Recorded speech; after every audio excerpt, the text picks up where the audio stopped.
Why are some people born into rich families and have everything they can dream of, while others are born only to face starvation? Or why are some born healthy, while others with severe handicaps? Some face hardships all through their lives, despite being good people, while others have peaceful lives despite being evil and corrupt. Some are successful without being religious, while others are constantly marginalized despite their religious dedication. You may also have had a moment in life when you ask yourself, "What have I done to deserve this?"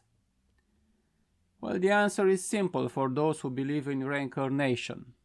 Everybody is justly punished or rewarded for his or her deeds in past lives. But is it really you who goes through all these lives and reaps the fruits of good or bad deeds? I'm Dr. Ernest Valea, and in this episode we assess how reincarnation works and whether personal identity is preserved over the many lives we are told we have. Let us start with a sign of the cross, for we do this assessment from a Christian point of view. In the name of the Father, the Son, and the Holy Spirit. Amen.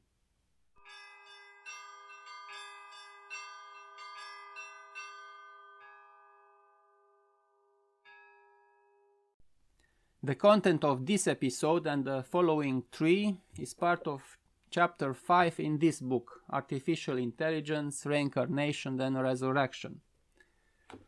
Interest in reincarnation is huge today, and not only among followers of Eastern religions or New Age enthusiasts, but also among many non-religiously affiliated people who are dissatisfied with the way science responds to the questions of life and the afterlife. To think that you have lived many lives before this one, and there are countless others ahead, is a very reassuring thought. It can give hope that present hardships have meaning, for their origin is in a previous life, and that things will get better in a future life. So let us analyze how reincarnation works, as a follow-up to the discussion on its origin in previous episode. As I said in that episode, reincarnation first appears in the Upanishads, but not earlier than the 8th century BC. In the Taittiriya Upanishad, we find the oldest account of human nature as a construct of 5 layers or sheets that envelop the self. Let me illustrate this construct with this special puppet. The first is the physical body, or annamaya kosha, the only one that we can see and touch. It is formed by food and is the source of carnal desires. According to Hindu thought, the physical body cannot stay alive by itself. It is kept alive by a body of energy called the pranamaya kosha, which absorbs the vital energy called prana from a universal deposit, mainly by breathing, and feeds the physical body. I'll talk more about prana and its control in an upcoming episode on yoga. The third body is the mental body, or manomaya kosha, which is formed by sensory perception and stores the information we get from the senses. The fourth body is the body of wisdom, or vijnana maya kosha, which is formed by reasoning and interpreting the data of perception and is responsible for the will. These 2 bodies, the third and the fourth, generate the self in a Western sense as ego or personality. The illusion that you are a personal agent in interaction with the world. Finally, the fifth body is the body of bliss, or ananda maya kosha, in which the true self, or atman, rests. This fifth body stores the karma we have accumulated over countless lives. For this reason, it is called the causal body, for it causes the self to be reincarnated until all karmic debt is manifested.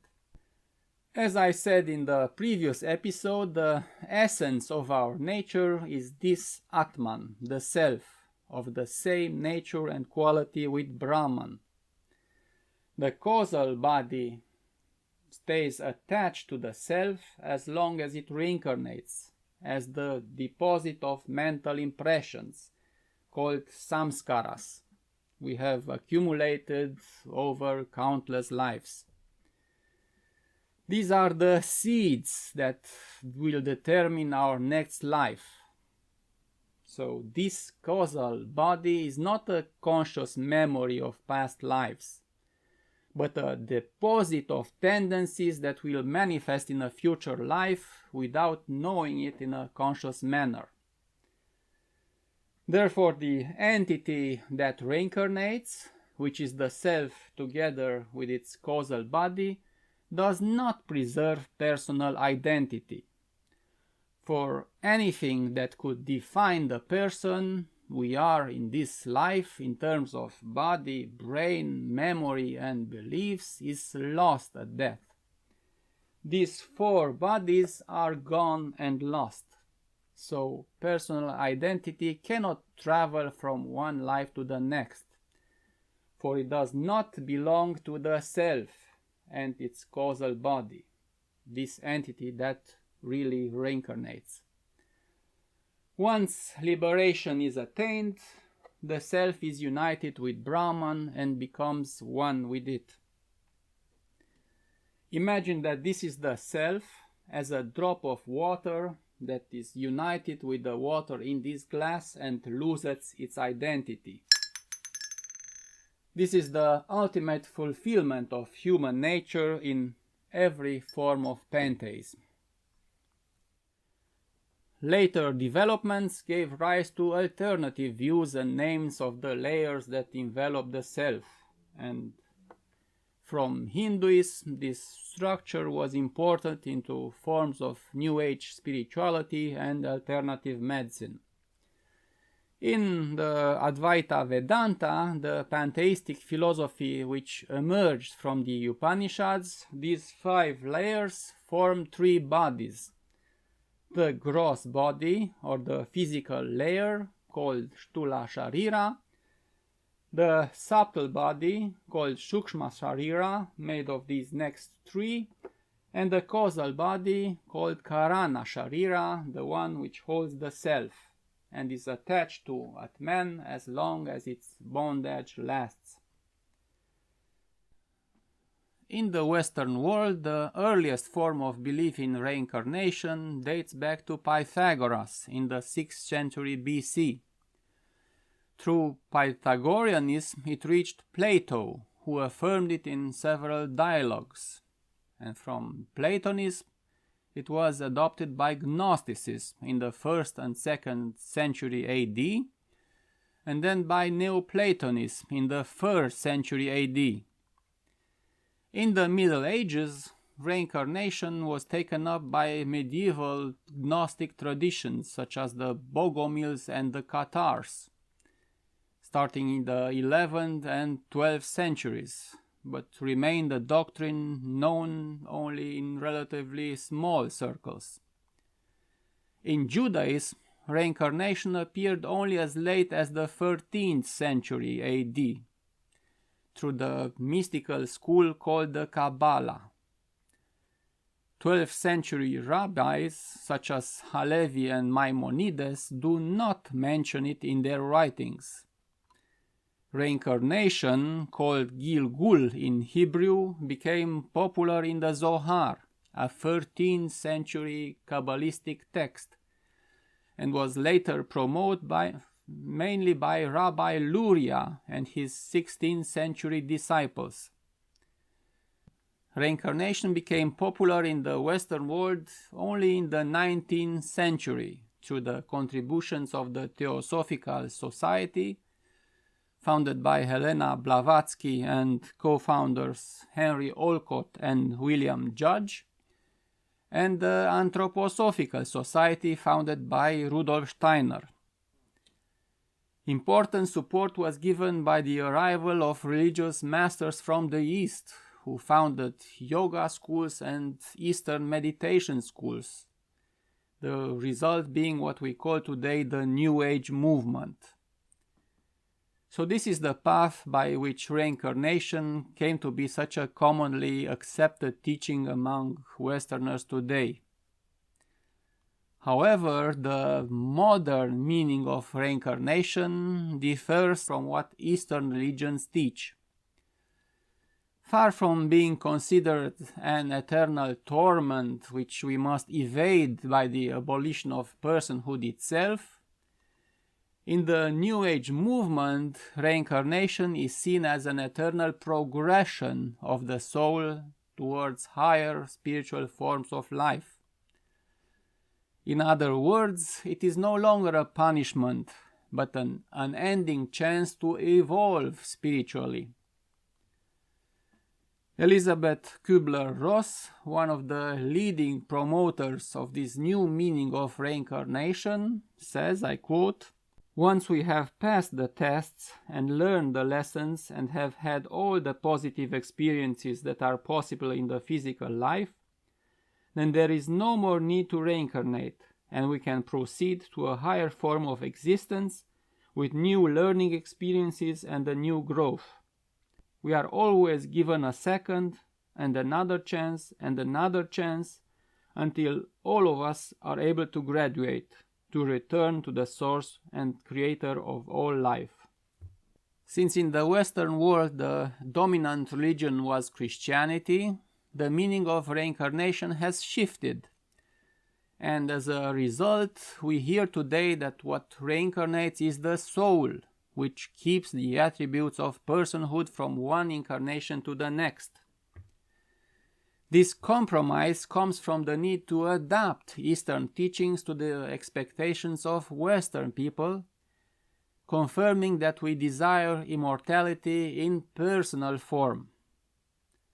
All kinds of adaptations of the meaning of reincarnation can be found even in the writings of Indian masters, who arrived in the West and gained a numerous following.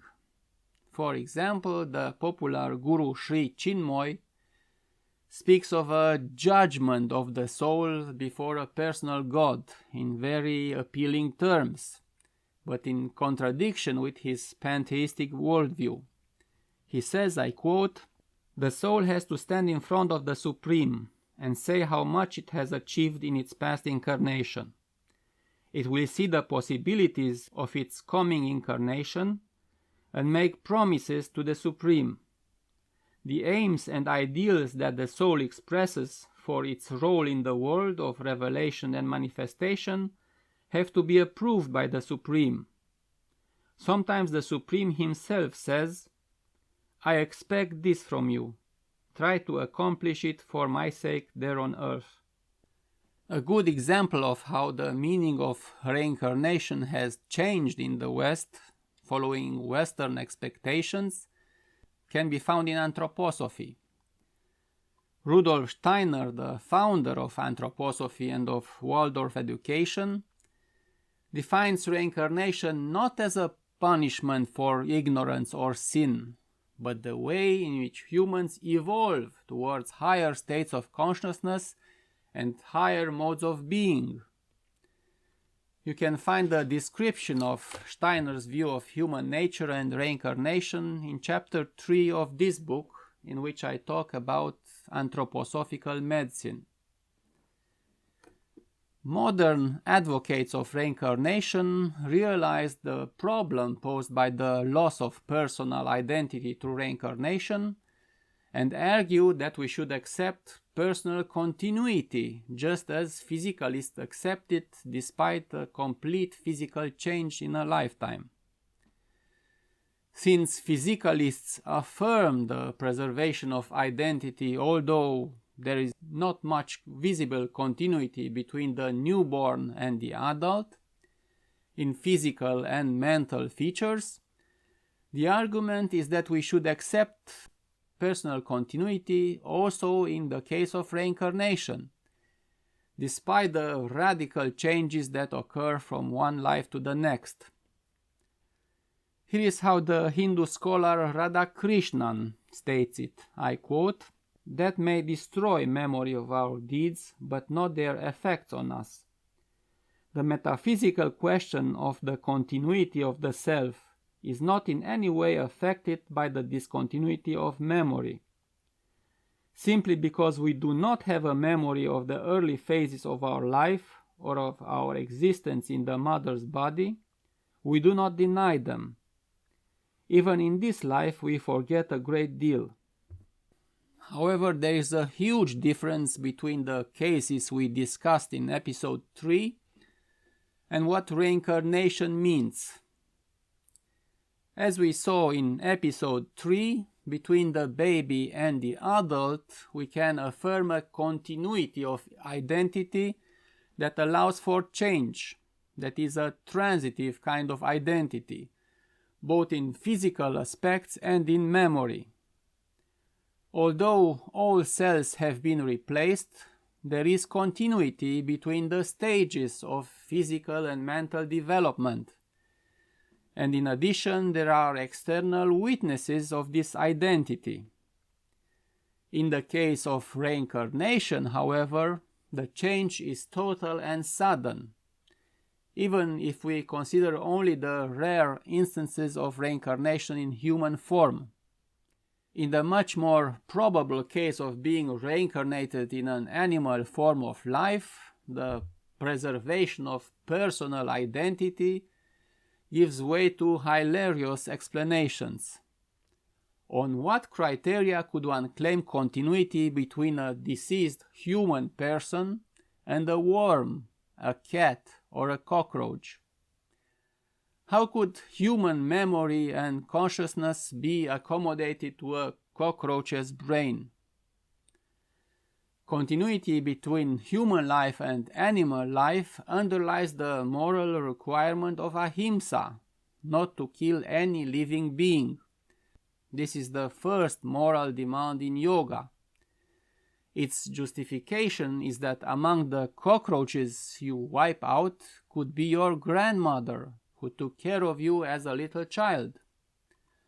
Not only is it immoral to kill any animal, but you will face a similar fate in a future life as a punishment for your deed.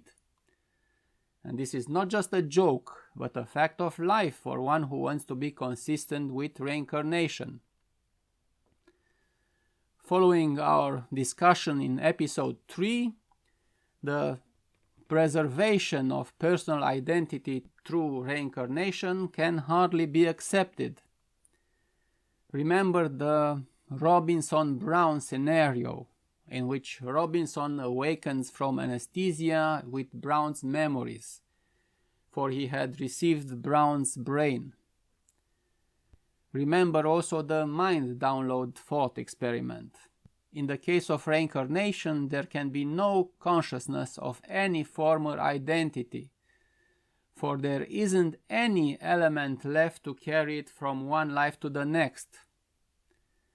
This leads to an a fortiori kind of argument against reincarnation, which can be formulated as follows. If the two scenarios used by philosophers of mind were not convincing despite the continuity of memory, then even less convincing is the preservation of personal identity through reincarnation, which does not keep any memory continuity with past lives. The true self, who is said to wander through various bodies, cannot be aware of its pilgrimage, because the change that occurs from one existence to another is so profound that there is nothing left to provide for the continuity of consciousness in the new body.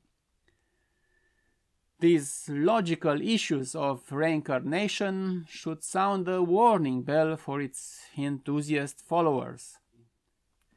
personhood itself is a concept without finality in Eastern religions, and thus it is not surprising that there is no interest in preserving personal identity or in researching the criteria that could establish its survival from one incarnation to the next.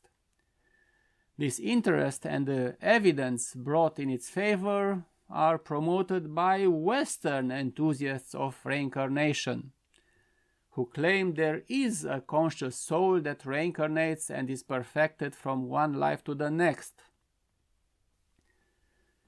While analyzing the evidence for such claims in the next episodes, we must remember that according to the traditional view of reincarnation, nothing of the body, brain, memory, or consciousness are preserved. That is to say, of those things that philosophers of mind demand to be preserved for a real continuity of personal identity, none can be transferred from one life to the next. In preserving personal identity, the West and the East are on opposing sides. Instead of discovering how personal identity can be preserved, most Eastern religions seek its annihilation, because interest in preserving personal identity is itself the cause of ignorance and karma. Paul Deussen, a scholar of Upanishadic philosophy, senses this contrast between East and West in very clear terms. He observes that an instinct for the preservation of life and personal identity is at work in each of us. I quote, "Love of life is the strongest of all the instincts implanted in human nature. In order to preserve life, we make any sacrifice. Indeed, so strong in us is the instinct for life, that our whole existence is nothing more than this desire unfolding itself in space as the body and in time as the life." However, in the East, this drive is the source of all problems, and thus Deussen points out that Indian philosophy, with special reference to the Upanishads, urges one to act against this natural instinct, demanding the suppression of the desire to experience personal existence. In his words, I quote, "The highest goal appears as a release, moksha, and that not such a release as death brings from a definite existence, but release from existence in general, which, as our innate consciousness shows, is not to be attained simply through death."